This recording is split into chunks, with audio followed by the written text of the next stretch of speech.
हर कोई बिरयानी इलाही पसंदि कंदो आहे। जेकॾहिं असांजी ईद हुजे या उन खां अलावा घर में असांजे का पार्टी हुजे, इफ़्तार पार्टी हुजे, रमज़ान हुजे, कुझु बि हुजे, जेका बिरयानी आहे सा हमेशह मोस्ट फेवरेट हूंदी आहे हर कंहिंजी।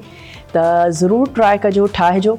ऐं अॼु जी बिरयानी बि तमामु ईज़ी आहे। मां घर में बि जॾहिं बि कॾहिं बिरयानी ठाहींदी आहियां त मोस्टली ईअं ई कंदी आहियां त तमामु इंग्रेडिएंट्स खे तव्हां हिकु दफ़ो डंप कयो। जेका बि तव्हांखे उन में स्पाइसिस ऐड करणा आहिनि, पटाटा जेकॾहिं तव्हांखे शामिलु करणा आहिनि उहे तव्हां ऐड कयो। या हिकिड़ी क्विक वारी बिरयानी आहे ऐं उन खां बाद में बॉइल थियल जेके तव्हांजा राइस आहिनि उहे तव्हां ऐड कयो ऐं 5-10 मिंट तव्हांखे उनखे दम ॾियणो आहे ऐं तव्हांजी जेका बिरयानी आहे उहा झटपट तयारु थी वञे।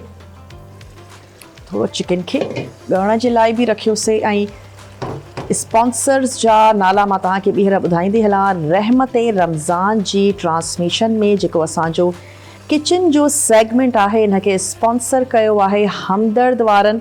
ऐं इन्हनि जो रूह अफ़ज़ा आहे असां वटि। इन सां गॾु गॾु टपाल मेज़बान प्रीमियर डस्ट वारा आहिनि। हिन सां गॾोगॾु जनाब स्पाइसिस आहिनि हमदर्द जा, तलो कुकिंग ऑयल ऐं बनास्पति गिह वारा इन्हनि असां सां स्पॉन्सर कयो आहे।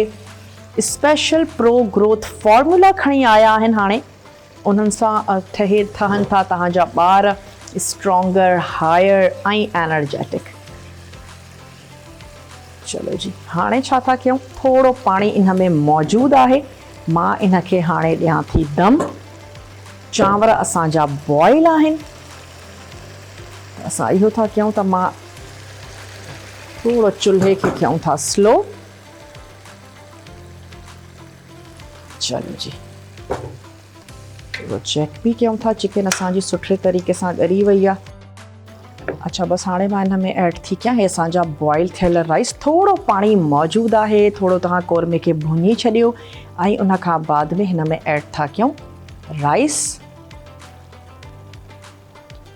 चलो जी,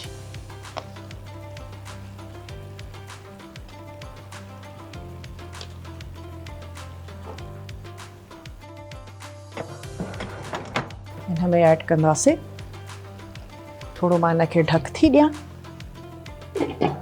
अच्छा, हे जेको असांजो थोरो ऐड कंदासीं ज़र्दे जो रंग ऐं इन सां गॾोगॾु असां हिन में ऐड कंदासीं केवड़ा वाटर। ख़ुशबू इलाही सुठी ज़बरदस्त मज़ेदार अचे वेंदी आहे।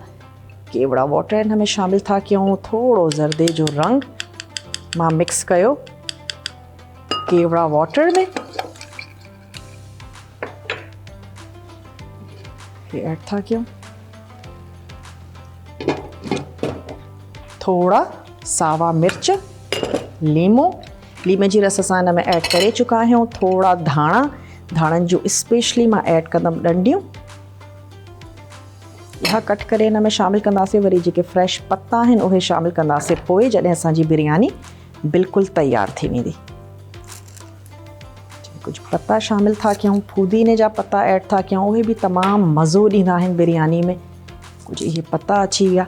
5 खां 10 मिंट तव्हां हिनखे ॾियो दम। थोरी बाहि मां तेज़ थी कयां जेसीं ताईं हिकु दफ़ो सुठे तरीक़े सां इन जी जेका स्टीम उहा ठही वञे, त पोइ उन खां पोइ ते हिनखे घटि था कयूं।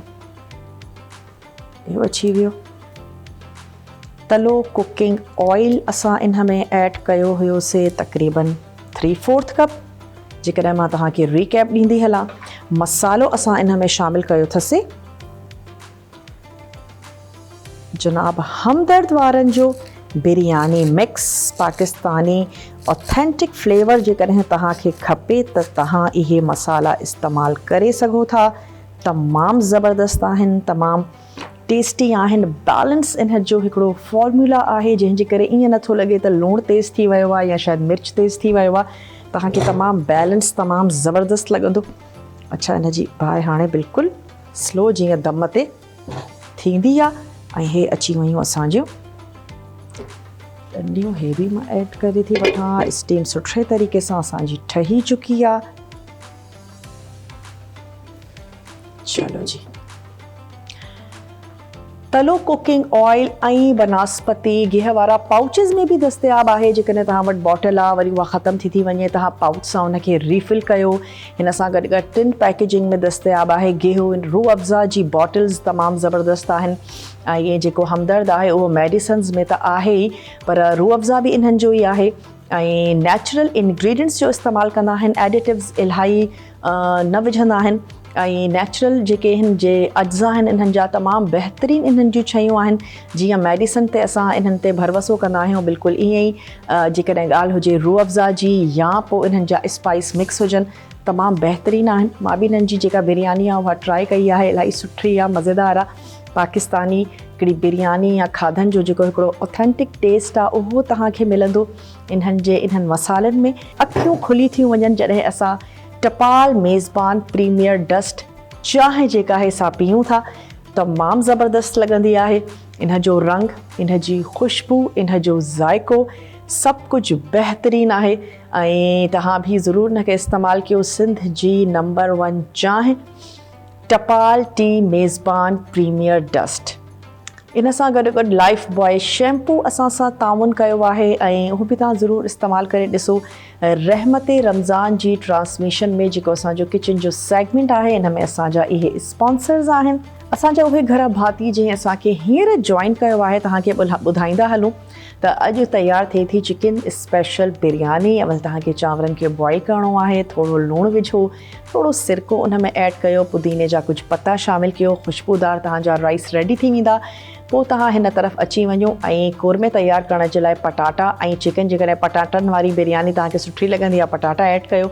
पटाटा, चिकन ऐं थूम ऐं अदरक जो पेस्ट उहो तव्हां हुन में ऐड कंदव, थोरो हुनखे तव्हां मिक्स कयो ऐं जीअं चिकन जो जेको कलर आहे उहो चेंज थियणु शुरू थी वञे त उन खां बाद में हुन में ऐड कंदासीं टमाटा ऐं असां हमदर्द जो बिरयानी मसालो हुन में शामिलु कयोसीं। थोरा ॻाढ़ा बसर असां हुन में ऐड कया आहिनि, कुझु चिमचा असां हुन में ऐड कया आहिनि धोरे जा, थोरो लेमन जूस असां हुन में शामिलु कयोसीं, कुझु सावा मिर्च ऐड कया आहिनि। सुठे तरीक़े सां पंहिंजो कोरमो भुञी वठो ऐं उन खां बाद में जॾहिं कोरमो भुञी वञे थोरो पाणी ऐड कयो ऐं चांवर जॾहिं तव्हां हुन में विझो त हल्को थोरो पाणी हुजे त जीअं तव्हांजी बिरयानी जेका आहे सा तमामु मसालेदार तयारु थींदी।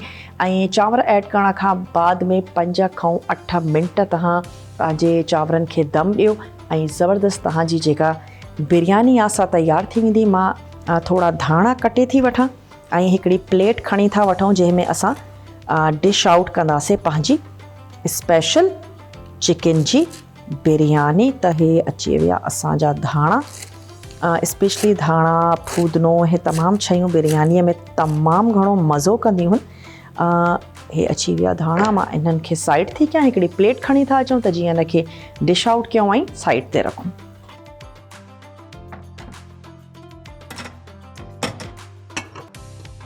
हे अची वई असांजी प्लेट। रहमत रमज़ान जी ट्रांसमिशन जो किचन सेगमेंट में स्पॉन्सर कयो आहे टपाल मेज़बान प्रीमियर डस्ट वारनि। इन सां गॾो गॾु हमदर्द स्पाइस मिक्स वारा आहिनि, हमदर्द जो रूह अफ़ज़ा आहे, तलो कुकिंग ऑयल ऐं बनस्पति गिह वारा। इन सां गॾो गॾु लाइफ बॉय शैम्पू। अॼोकी स्पेशल चिकन जी बिरयानी जेका आहे सा बिल्कुलु रेडी थी वई आहे। इन जी आंच मां बंदि थी कयां बाहि खे ऐं इनखे थोरो मिक्स करे कयूं था डिश आउट।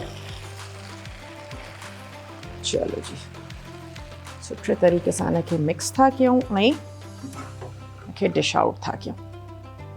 ट्राई ज़रूरु कजो, ठाहिजो पंहिंजे घरनि में पंहिंजनि प्यारनि सां गॾु। बिरयानी जी जेका रेसिपी आहे उनखे ट्राई तव्हां ज़रूरु कजो। ॾाढी क्विक मिंटनि में आसानी सां असां इनखे तयारु कयोसीं, ठाहियोसीं। चलो इनखे मां असांजी प्लेट जे हिसाब सां बसि मां बिरयानी कढां थी। थोड़ा इन जे मथियां ऐड कंदासीं धाणा। चलो जी, जेतिरा बसि सुठा ऐं ख़ूबसूरत लॻनि बाक़ी धाणा मां शामिलु थी कयां।